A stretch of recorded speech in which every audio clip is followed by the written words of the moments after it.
reacting to life, which keeps us stuck in the past, while acting from our imagination has the power to shape our future. Spiritual awakening is all about acting from our dreams rather than reacting to the facts around us. Reaction is the past that we have created in the present. Hey everyone, and welcome back to the Inner Work Mastery channel. I'm your host, Fazila Bijo, helping you master reality creation and manifesting the dreams of your life. In this video, we're diving into some of the profound insights from Neville Goddard on how to truly use imagination to transform your life. Imagine living a life where you're not reacting to your external circumstances, where you're not just reacting to the world, but you're actively creating it. This is what it means in terms of creating your reality. We'll be exploring and understanding this powerful moment of creativity when you envision things as you desire them to be, not just as they appear. What it means to have the mystical vision, what it means to have awakened imagination. And both the stories talk about mystical visions. And a key takeaway from today is about not reacting to external circumstances, but about creating them. This video is for you if you want to know more about learning the secrets to creating your reality. We learn how a single moment in terms of your applied and awakened imagination can revolutionize your life. That's what we're going to be exploring in this chapter 14 of Neville Goddard's Law and the Promise. It's a chapter called The Creative Moment. Neville describes a creative moment as when our wishes are not just imagined, but when they are deeply impressed into the subconscious mind. This shift can change our life patterns entirely.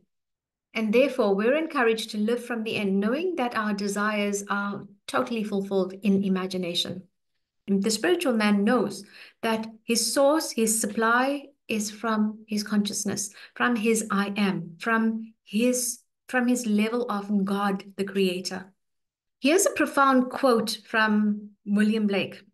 And he says here, "There is a moment in each day that Satan cannot find, nor can his watch fiends find it. But the industrious find this moment, and it multiply. And when it once is found, it renovates every moment of the day, if rightly placed." So Blake mentions Satan, and important here is to understand how Neville talks about the understanding of Satan. In terms of Neville teachings, he says we are reacting to life which keeps us stuck in the past, while acting from our imagination has the power to shape our future. Satan is a reactor. Spiritual awakening is all about acting from our dreams rather than reacting to the facts around us. And when we fully immerse ourselves in the feeling of our wishes fulfilled, we can totally revolutionize our lives. And to take it further in terms of Satan, Neville says Satan never acts or creates. Satan only acts or recreates the past. So when we are reactionary, we are playing the part of Satan. Satan really is a representation of the lower egoic aspects of human consciousness. It symbolizes fear, doubts, negative thoughts, limiting beliefs, and everything that actually oppresses our spiritual growth and self-awareness. The devil is not an external being. It's rather a metaphor, a representation of internal challenges and obstacles that individuals face in their journey of self-discovery and transformation. Overcoming the devil involves transcending negative thought patterns and beliefs that hinder our personal growth, that hinder our personal transformation. And therefore, it is that struggle.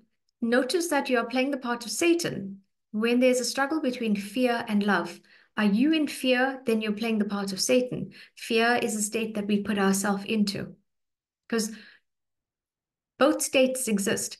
It is the state that we are choosing to occupy that makes it real in our life.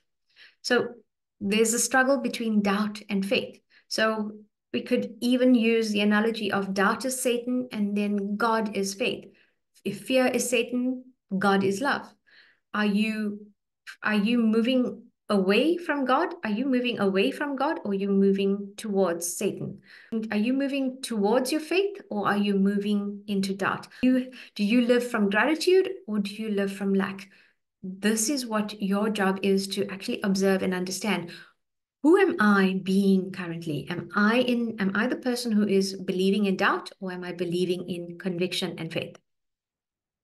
And at the same time, it would be remiss for me not to cover this, because Neville interpreted Christ, the Christ consciousness, as a symbol of the higher divine aspects of human consciousness. And this is our true spiritual nature, our connection with the divine, and the unlimited potential within us. Again, not religious. It is about a state of consciousness. So Satan is a state of consciousness that we choose to occupy, as much as we choose to occupy the state of God, the state of Christ, the state of higher consciousness.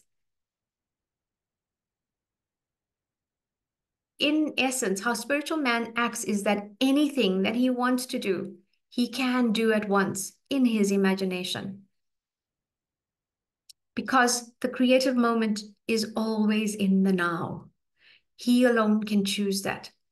And Neville says one real creative moment is all it takes to change the entire pattern of your life.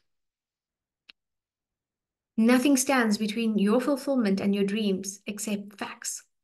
Now, facts are not 3D facts, but facts are what you've created in your imagination.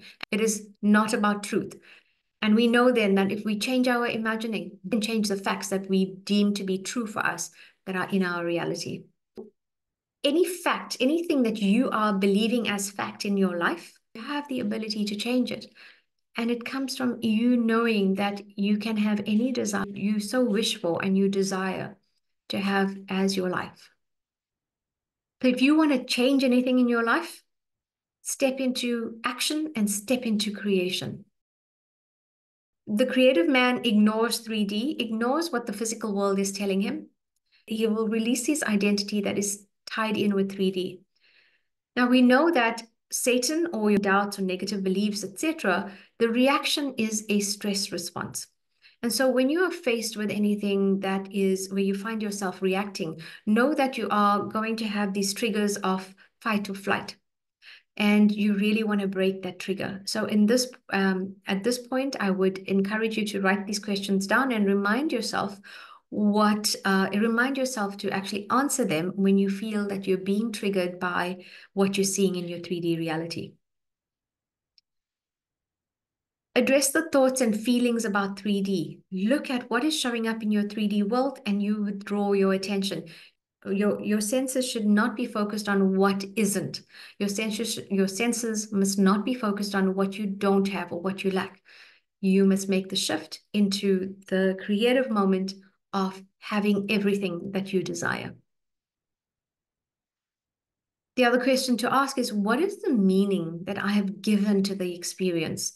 Because if to react to an experience is to give it meaning. When you can dissolve the meaning that you've taken on about anything that has happened in your life, you start to bring your power back, and you can control your imagination, and you can control your thoughts and your feelings. And you revise your reaction to the experience. So revision is quite important.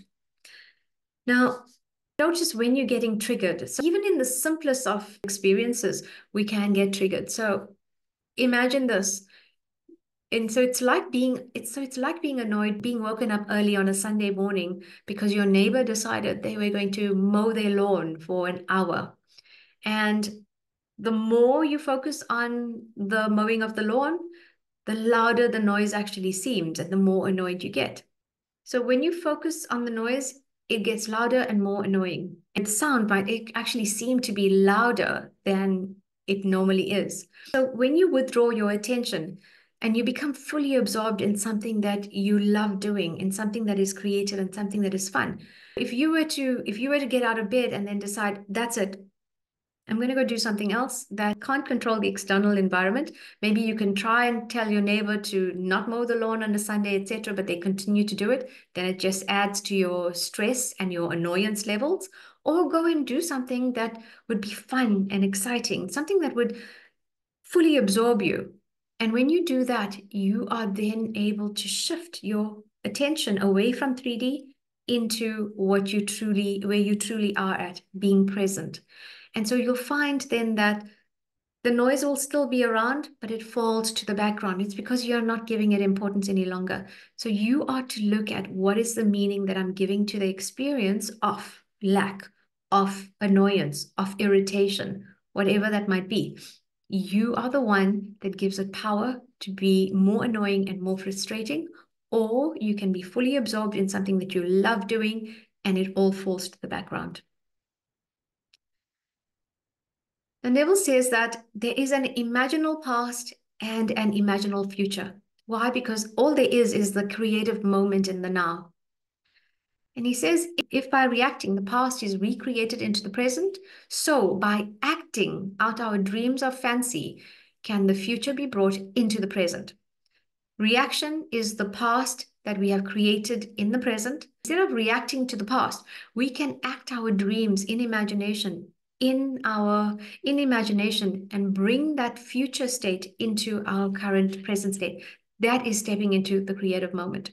See, Neville teaches that imagination is a profound tool that we can use to create our reality. But more than that, it is a connection to the divine, and it's a connection, and it's an enhancement of our spiritual growth and our spiritual development when we use our imagination. And that creative moment is imagining something with conviction and knowing that in your inner reality, it is already complete. It is true for you. And your inner conviction says, your inner conviction is that I see it on the inside, in my inner reality. This unfolds into my outer world as well. If you found this video insightful and it's helped you to understand some of the more complex concepts that Neville teaches, to like, share, and subscribe for more content on harnessing the power of your imagination so that you can keep up to date for when I bring out new content on a weekly basis. Until next time, keep imagining and keep creating your best life.